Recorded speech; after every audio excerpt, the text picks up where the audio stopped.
নমস্কাৰ বন্ধু বান্ধৱীসকল, কি খবৰ আপোনালোকৰ? নিশ্চয় সকলো ভালে আছে।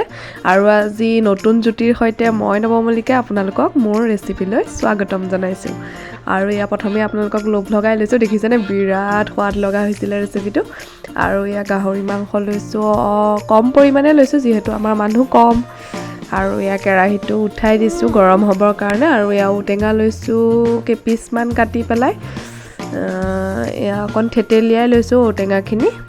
আৰু ইয়াক এলিফেণ্ট এপল বুলিও কয়, সকলোৱে জানে নিশ্চয়।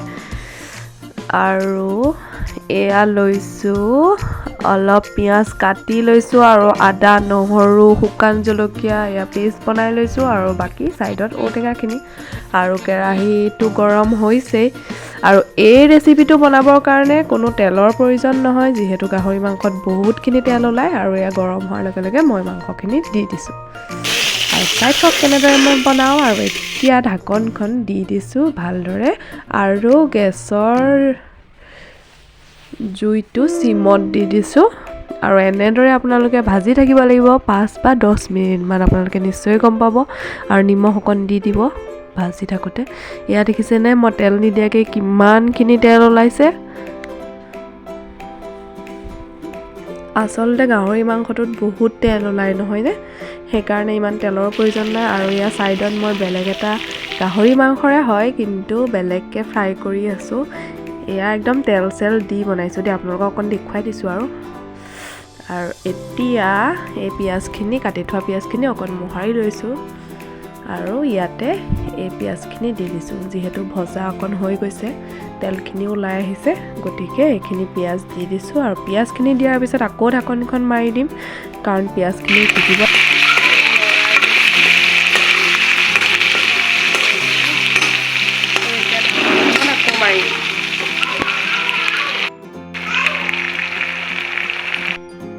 আৰু এনেদৰে অলপ টাইম সিজিবলৈ দিছোঁ পিঁয়াজখিনিও। এয়া দেখিছে সিজা নিচিনা হৈছে। এতিয়া ইয়াত আদা নহৰু পেষ্টটো দি দিম। দি দিছোঁ। আৰু এতিয়া নহৰু গোন্ধটো যোৱালৈকে বুলি অলপ সময় ভাজি থাকিম। আৰু হৈয়ে গৈছে।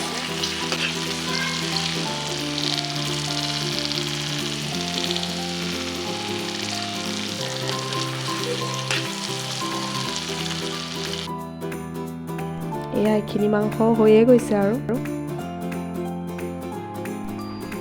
চাওক, এইখিনি মাংসও ধুনীয়াকৈ সিজি গৈছে। আৰু ভাপৰ কাৰণে এয়া কেমেৰাত লাগি গৈছে, ভাপটো ভালদৰে দেখা নাছিলে। এয়া চাওক ধুনীয়া হৈ গৈছে।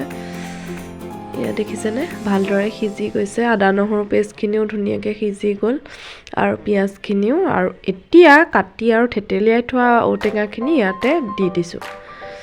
আৰু দি পেলাই আকৌ ভালদৰে লৰাই মছলাখিনি তাত লাগিবলৈ দিছোঁ, ভালদৰে লৰাই লৈছোঁ। আৰু লৰাই লৈ ঢাকি দিম, কাৰণ ঔটেঙাখিনিও সিজিব লাগিব। এয়া ঢাকি দিছোঁ। আৰু এয়া চাওক সিজি গৈছে।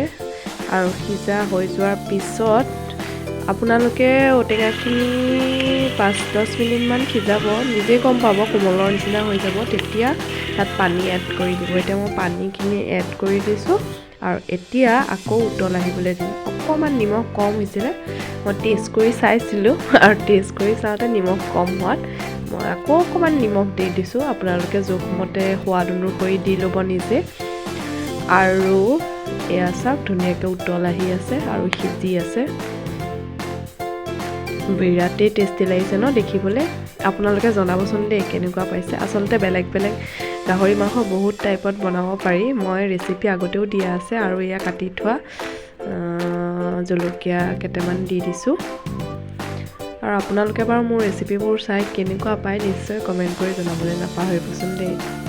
আৰু ইয়াতে যিহেতু বইল গাহৰি হয়, ইয়াতে অকণমান মই লাল মিৰ্চ এড কৰিছোঁ। আৰু এইটো আপোনালোকে স্কিপ কৰিব যদি আপোনালোকে ভাল নাপায় লাল মিৰ্চটো। মই অকণ কালাৰৰ কাৰণেহে দিছোঁ। আৰু এতিয়া মই ইয়াতে কাটি থৈছিলোঁ মান ধনিয়া অলপ আনি পেলাই, মান ধনিয়া দিলে সোৱাদটো আৰু বেলেগ লাগে নহয়নে, মান ধনিয়াৰ সোৱাদটোৱে বেলেগ। আৰু এতিয়া মই ইয়াতে মান ধনিয়াটো এড কৰি দিম আৰু এয়া চাওক হৈ গৈছে। আৰু ইয়াতে মই এয়া দেখিছেনে